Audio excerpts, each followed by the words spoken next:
கடந்த ஞாயிற்றுக்கிழமை வந்து பார்த்திங்கன்னா ஏர் ஷோ நடந்துச்சு. எல்லாருக்குமே கண்டிப்பாக தெரிஞ்சிருக்கும்.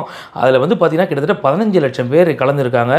அது வந்து பார்த்திங்கன்னா லிம்கா புக் ஆஃப் ரெக்கார்டில் வந்து பதிவாயிருக்கு. அதாவது அதிக மக்கள் கலந்துக்கிட்ட ஒரு நிகழ்ச்சி அப்படின்னு சொல்லிட்டு வேர்ல்டு ரெக்கார்ட்லேயே வந்திருக்கு.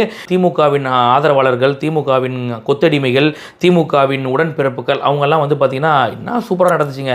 வாய்ப்பே இல்லைங்க. சென்னைக்கு இப்படி ஒரு பாக்கியம் கிடச்சிது பாருங்கள். அதுவும் எங்கள் தலைவரோட ஆட்சியில் கிடச்சிது பாருங்கள். 15 லட்சம் பேருங்க. எப்படிங்க சூப்பருங்க. பயங்கரமாக இருந்துச்சுங்க. ஸ்டன்னிங்காக இருந்துச்சுங்க ஷோ. காலைல 7 மணிலேருந்து எல்லோரும் தாராளமாக உட்காந்து பார்த்தாங்க. பயங்கரமாக இருந்துச்சுங்க அப்படின்றாங்க.